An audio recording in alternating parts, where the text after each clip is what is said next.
Hello students. तो आज की क्लास में हम लोग डिस्कस करने वाले हैं अकाउंटेंसी का first chapter, that is introduction to accounting. सबसे पहला क्वेश्चन, अकाउंटिंग होता क्या है या अकाउंटेंसी होता क्या है? तो आप लोगों के लिए बिल्कुल ही एक नया सब्जेक्ट है। तो आपके माइंड में काफी सारे डाउट्स होंगे, काफी डर भी हो सकता है कि यार कैसे करेंगे, क्या होगा इस सब्जेक्ट के अंदर। तो सबसे पहले मैं आपके इस डर को दूर करता हूँ। आप लोगों को मैं बताता हूं कि आप लोगों ने अकाउंटेंसी रियल लाइफ में शायद ना करी हो, लेकिन देखी तो जरूर होगी। अब आपके माइंड में क्वेश्चन आया होगा कैसे? तो आप लोगों ने एक वर्ड सुना होगा, बजट। बजट क्या होता है? सबके घर में बनता है, जहां पे हम अपने महीने के खर्चों को और इनकम्स को मेजर करते हैं और ये चेक करते हैं कि मंथ के एंड में हमारे पास एक्स्ट्रा इनकम आई है या फिर एक्स्ट्रा खर्चे हुए हैं। तो बजट जो है वो हम घर पे करते हैं, अनऑफिशियल तरीके से करते हैं, कोई फॉर्मेट नहीं होता। लेकिन जब यही काम हम लोग बिजनेस के अंदर करते हैं, ऑफिशियल तरीके से, प्रॉपर रूल्स एंड रेगुलेशन के अकॉर्डिंग एंड प्रॉपर फॉर्मेट्स के अकॉर्डिंग, तो वो क्या बन जाता है? अकाउंटेंसी। तो आई होप कि अब आपका डर थोड़ा कम हुआ होगा। तो अब हम डिस्कस करते हैं अकाउंटेंसी की डेफिनेशन। अकाउंटेंसी की डेफिनेशन आप लोगों की स्लाइड पे है। तो आप लोग देख सकते हैं कि अकाउंटेंसी एक प्रोसेस है जहां पे आपके कुछ स्टेप्स फॉलो होते हैं। कौन कौन से स्टेप्स है? Like identifying, measuring, recording, classifying, summarising and analysing and communicating the results to the users. अब हम इन सारी टर्म्स को एक एक करके डिस्कस करना स्टार्ट करते हैं। तो सबसे पहली टर्म आपकी आती है आइडेंटिफाइंग। आइडेंटिफाइंग का मतलब क्या होता है? देखिए, जब हम बिजनेस की बात करते हैं तो एक दिन में मिनिमम 15 to 20 ट्रांजेक्शन होती है, और जरूरी नहीं है कि सारी ट्रांजेक्शन कैश में ही हो। तो सबसे पहला काम क्या है कि आपको हर ट्रांजेक्शन को आइडेंटिफाई करना है कि कौन सी ट्रांजेक्शन आपके बिजनेस में एक दिन के अंदर हुई है। चाहे वो एक स्टेशनरी खरीदना हो, चाहे वो सामान बेचना हो, चाहे वो रेंट पे करना हो, ये सारी की सारी आपकी ट्रांजेक्शन्स है और आपको हर ट्रांजेक्शन को आइडेंटिफाई करना है। देन सेकंड स्टेप आता है आपका मेजरिंग। अकाउंटेंसी में हम लोग उन्हीं टर्म्स को रिकॉर्ड करते हैं जिनको हम मनी के टर्म्स में मेजर कर सकते हैं। तो सबसे पहले काम हमने क्या किया? ट्रांजेक्शन्स को आइडेंटिफाई किया। अब हम क्या करेंगे? हमने जो भी ट्रांजेक्शन्स आइडेंटिफाई करी है उन सबको मनी के टर्म्स में मेजर करेंगे, जैसा कि आप बजट में भी करते हैं। सबसे पहले आप अपने एक्सपेंसेस और अपने इनकम्स को फाइंड करते हैं, देन आप उनको एक न्यूमेरिक वैल्यू असाइन करते हैं। मींस आप बोलते हैं कि हमारा इलेक्ट्रिसिटी बिल इस बार 1000 का आया या 2000 का आया, आपका टेलीफोन चार्जेस 200 के हुए या 300 के हुए। तो आपने यहाँ क्या किया? आपने हर टर्म को एक मनी की वैल्यू में कन्वर्ट कर दिया। देन थर्ड स्टेप आता है आपका रिकॉर्डिंग। रिकॉर्डिंग क्या होता है? देखिए, हमारा जो ब्रेन है वो काफी सारी चीजों को याद नहीं रख सकता, और बिल्कुल एग्जैक्ट तरीके से तो बिल्कुल भी नहीं। इसीलिए क्योंकि हमारे बिजनेस में एक दिन में बहुत सारी ट्रांजैक्शंस होती हैं, तो हर ट्रांजैक्शन को बिल्कुल सही तरीके से याद रखना काफी ज्यादा मुश्किल है। तो हम क्या करेंगे? हम सबसे पहले हर ट्रांजैक्शन को रिकॉर्ड करेंगे ताकि कोई भी ट्रांजैक्शन मिस ना हो, और हम जो भी प्रॉफिट या लॉस कैलकुलेट करें वो बिल्कुल सही कैलकुलेट करें। एक बार दोबारा बोलता हूं, रिकॉर्डिंग के अंदर हम लोग हर ट्रांजैक्शन को रिकॉर्ड करेंगे ताकि हमारा जो भी प्रॉफिट या लॉस निकल के आए वो हमारा बिल्कुल सही निकल के आए और हमारी कोई भी ट्रांजैक्शन मिस ना हो। अब आते हैं नेक्स्ट स्टेप पे, जो है क्लासिफाइंग। क्लासिफिकेशन, क्लासिफाइंग, ये टर्म्स आपने काफी बार सुनी होंगी। इसका क्या मतलब होता है? जब हम किसी भी एलिमेंट्स को एक सिमिलर नेचर के बेसिस पे डिवाइड करते हैं तो उसे हम बोलते हैं क्लासिफिकेशन। फॉर एग्जाम्पल, आप लोगों ने टेंथ में रिसोर्सेज के बारे में पढ़ा होगा। तो आपने रिसोर्सेज को रिन्यूएबल और नॉन रिन्यूएबल में क्लासिफाई किया था। किस बेसिस पे? कि वो खुद फॉर्म होते हैं, कितना टाइम लगाते हैं, एंड कितना टाइम बाद वो दोबारा फॉर्म हो जाते हैं। सिमिलरली, जब हम अकाउंट्स की बात करते हैं तो हमने ट्रांजैक्शंस को रिकॉर्ड किया। अब हम क्या करेंगे? अब हम हर एक्सपेंस को, हर इनकम को, हर पर्सन को अलग अलग अकाउंट्स में क्लासिफाई करेंगे। जिससे क्या होगा? आपको हर एक्सपेंस का एक अमाउंट निकल के आएगा, आपकी हर इनकम का एक अमाउंट पता लगेगा, एंड लास्ट आपको ये भी पता लग जाएगा कि हर अमाउंट से, हर पर्सन से आपको कितना अमाउंट लेना है या फिर कितना अमाउंट देना है, जो शायद रिकॉर्डिंग के टाइम पे, ट्रांजैक्शंस रिकॉर्ड करने के टाइम पे पॉसिबल ना हो पाए। देन नेक्स्ट स्टेप आपका आता है समराइजिंग एंड एनालाइजिंग। अब हमारा नेक्स्ट काम आता है और जो मेन स्टेप है that is summarising and analysing, जहां पे हम अपनी इनकम्स और अपने एक्सपेंसेस को कंपेयर करेंगे और फाइंड करेंगे कि हमारे को प्रॉफिट हुआ है या फिर हमें लॉस हुआ है। जो भी प्रॉफिट या जो भी लॉस हुआ है, अब ये किसके लिए इंपॉर्टेंट है? ये इंपॉर्टेंट है ओनर के लिए जानना। तो लास्ट स्टेप क्या आता है आपका? लास्ट स्टेप आता है communicating the results to the users. Users कौन होते हैं, पहले ये डिस्कस कर लेते हैं। तो फॉर एग्जाम्पल कोई भी इंफॉर्मेशन जिस भी पर्सन के लिए या जिस भी इंस्टीट्यूशन के लिए इंपॉर्टेंट है, उसको हम बोलते हैं यूजर। एक एग्जाम्पल के थ्रू समझाता हूं इसको। आपका स्कूल रिजल्ट, आपका स्कूल रिजल्ट जो है वो किसके लिए इंपॉर्टेंट है? आपके लिए, आपके पेरेंट्स के लिए और साथ ही साथ आपके स्कूल टीचर्स के लिए। तो आपके स्कूल रिजल्ट के जो यूजर्स हुए वो कौन कौन हुए? आप, आपके पेरेंट्स एंड आपके स्कूल टीचर्स।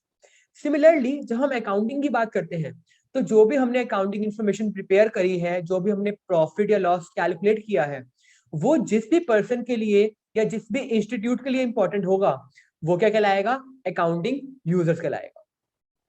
तो हमारी डेफिनेशन क्या थी अकाउंटिंग की? अकाउंटिंग एक प्रोसेस है जहां पे हम ये 6 स्टेप फॉलो करते हैं।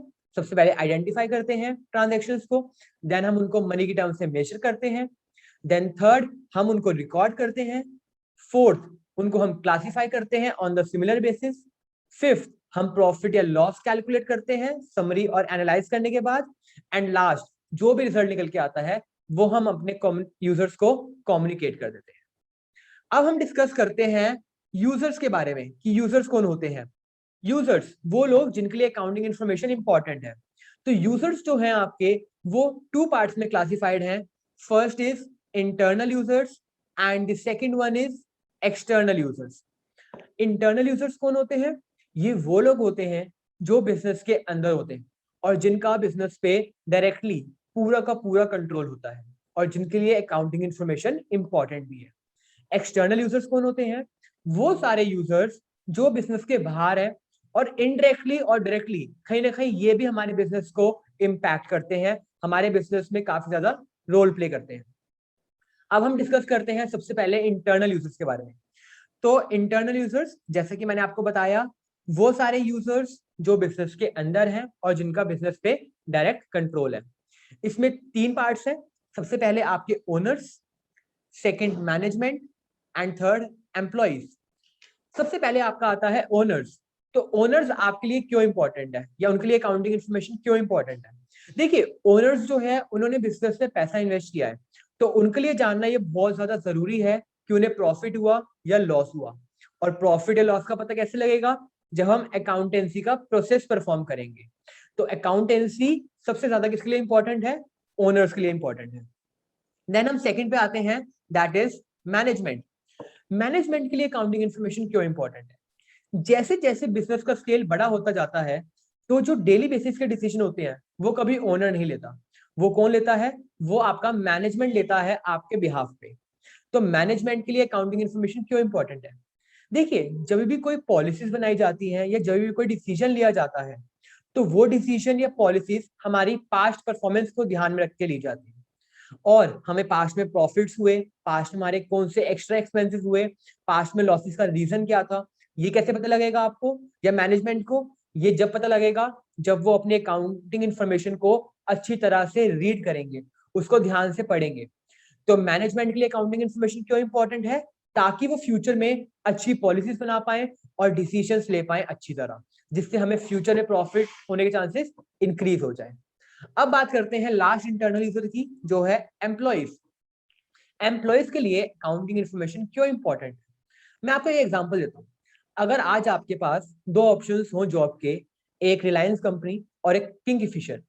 रिलायंस जिसके ओनर अनिल अंबानी है या मुकेश अंबानी कह सकते हैं, जो दोनों ही बहुत अच्छे पर्सन हैं, हम कितना उनके बारे में सुनते हैं। दूसरी तरफ अगर हम बात करें किंगफिशर की, तो उसके ओनर कौन है? विजय माल्या, जिन पे काफी ज्यादा केसेस चल रहे हैं। तो अगर मैं आपसे पूछता हूं कि आप कौन सी ऑर्गेनाइजेशन में काम करना चाहोगे, तो आपका ऑब्वियस आंसर होगा रिलायंस। क्यों? क्योंकि अगर आपको पता हो तो किंगफिशर ने पहले ही अपने एम्प्लॉयज की सैलरी पे नहीं करी है और काफी ज्यादा उनपे केसेस भी चल रहे हैं, काफी ज्यादा उन्होंने अमाउंट ड्यू करा हुआ है लोगों पे। तो इसका मतलब क्या है ये हमें कैसे पता लगा कि उन्होंने सैलरी पे नहीं करी? ये हमें कैसे पता लगा कि उन्होंने काफी ज्यादा लोन्स लिए हुए हैं और उनका पैसा ड्यू है? हमारे को ये पता लगा उनकी अकाउंटिंग इन्फॉर्मेशन देख के। तो कोई भी एम्प्लॉय ये जरूर जानना चाहता है कि क्या कंपनी इतनी केपेबल है कि उसको सैलरी पे कर पाएगी या नहीं कर पाएगी। और ये कैसे पता लगेगा? कंपनी की अकाउंटिंग इन्फॉर्मेशन देख के, कि अगर कंपनी अच्छे प्रॉफिट अर्न कर रही है तो कंपनी अपने एम्प्लॉयज को सैलरी आराम से दे सकती है। लेकिन अगर कंपनी रेगुलरली लॉसेस के अंदर जा रही है तो शायद वो अपने एम्प्लॉयज को सैलरी पे ना कर पाए। तो तीसरे आपके यूजर थे एम्प्लॉयज, जिनके लिए अकाउंटिंग इन्फॉर्मेशन इंपॉर्टेंट है। आई होप अब आपको कोई इंटरनल यूजर में डाउट नहीं होगा। अब हम बात करते हैं एक्सटर्नल यूजर्स की। एक्सटर्नल यूजर्स वो लोग होते हैं जो बिजनेस के बाहर होते हैं, और लेकिन इनका बिजनेस पे कुछ ना कुछ कंट्रोल जरूर होता है। कैसे? एक एक करके डिस्कस करते हैं। तो सबसे पहला यूजर जो आपका आता है वो आता है क्रेडिटर्स और सप्लायर्स। सप्लायर्स कौन होते हैं? सप्लायर्स वो लोग जो हमें हमारा रॉ मटेरियल या जो हमें भी सामान चाहिए वो हमें प्रोवाइड करते हैं। अब मैं आपसे अगर एक क्वेश्चन पूछूं, मान के चलिए आप मेरे सप्लायर हैं और मैं आपसे कुछ प्रोडक्ट खरीदना चाहता हूँ, वो भी उधार के अंदर, तो क्या आप मुझे इनिशियली उधार पे दे देंगे? आपका आंसर बिल्कुल नहीं होगा। क्यों? क्योंकि आप मेरे को जानते नहीं है, तो आप मेरे को उधार पे क्यों देंगे? चलिए ठीक है, मान लेते हैं 5 to 6 ट्रांजेक्शन हो गई हैं, उसके बाद क्या आप मुझे दे देंगे? तो शायद आपका जवाब हो हाँ, लेकिन अभी भी आप मुझे ज्यादा अमाउंट का नहीं देंगे। क्यों? क्योंकि अभी ट्रस्ट बिल्ड करने में थोड़ा टाइम और लगेगा। तो क्रेडिटर्स के लिए या सप्लायर्स के लिए ये अकाउंटिंग इन्फॉर्मेशन क्यों इंपॉर्टेंट है? ताकि वो ये चेक कर पाए कि क्या जिस पर्सन को हम सामान देने वाले हैं, जिस बिजनेस को हम सामान देने वाले हैं, क्या वो इतना केपेबल है कि वो हमें पे कर देगा? क्या उसने पास्ट में कभी डिले तो नहीं किया हमारे पैसा देने में? और ये कैसे पता लगेगा? जब आप अपनी अकाउंटिंग इन्फॉर्मेशन चेक करेंगे और साथ में उस बिजनेस की भी अकाउंटिंग इन्फॉर्मेशन चेक करेंगे। कैसे?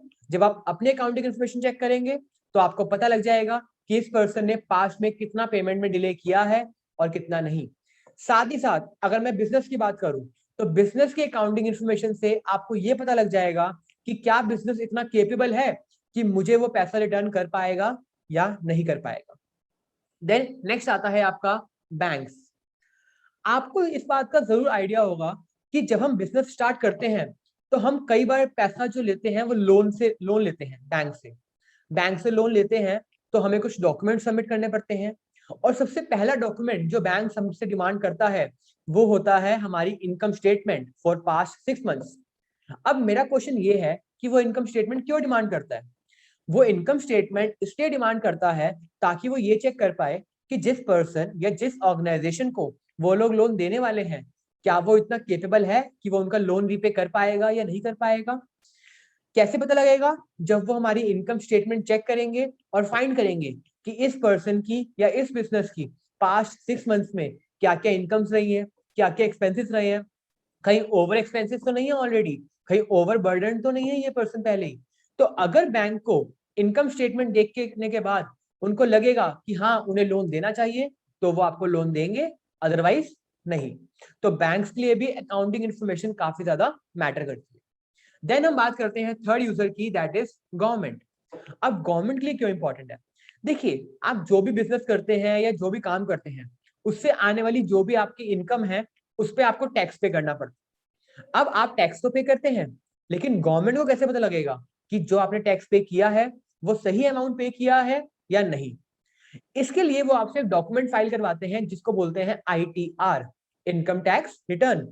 आईटीआर में आपको अपनी इनकम, आपको अपने प्रॉफिट्स मेंशन करने पड़ते हैं, एंड देन उसके अकॉर्डिंग आपकी टैक्स लाइबिलिटी कैलकुलेट हो जाती है। तो गवर्नमेंट ने आपका प्रॉफिट या लॉस जो भी आपको लिखवाया आईटीआर के अंदर, वो कहां से आया? वो भी अकाउंटिंग इन्फॉर्मेशन के थ्रू आया। तो गवर्नमेंट के लिए जानना बहुत जरूरी है कि आप लोग टैक्स टाइमली ऑनेस्टली पे कर रहे हैं या फिर नहीं कर रहे। और ये कैसे पता लगेगा? ये पता लगेगा बिजनेस की अकाउंटिंग इन्फॉर्मेशन को देख के। नेक्स्ट यूजर आपका आता है रिसर्चर्स। रिसर्चर्स कौन लोग होते हैं? ये वो लोग होते हैं जो आगे जाके पीएचडी करते हैं एंड देन अपनी फील्ड में रिसर्च करते हैं। फॉर एग्जाम्पल, अगर मैं अपना एग्जाम्पल दूं आपको, तो मैं अभी मास्टर्स कंप्लीट कर चुका हूं और मेरे को आगे पीएचडी करनी है। पीएचडी के अंदर एक स्टूडेंट को रिसर्च करनी पड़ती है किसी फील्ड के अंदर। मेरी जो फील्ड है वो है अकाउंटेंसी। तो मैं भी किसी कंपनी के ऊपर ही रिसर्च करूंगा, उसके अकाउंटिंग फील्ड के ऊपर रिसर्च करूंगा। तो मैं उस कंपनी के ऊपर तभी रिसर्च कर पाऊंगा जब मैं उस कंपनी की अकाउंटिंग इंफॉर्मेशन को देखूंगा, उसको एनालाइज करूंगा, उसको चेक करूंगा। तो रिसर्चर्स के लिए भी अकाउंटिंग इंफॉर्मेशन काफी ज्यादा इंपॉर्टेंट होती है, ताकि वो अपनी रिसर्च को सही से परफॉर्म कर पाए और कंप्लीट कर पाए। इसी के साथ हमारा यूजर्स का टॉपिक खत्म होता है।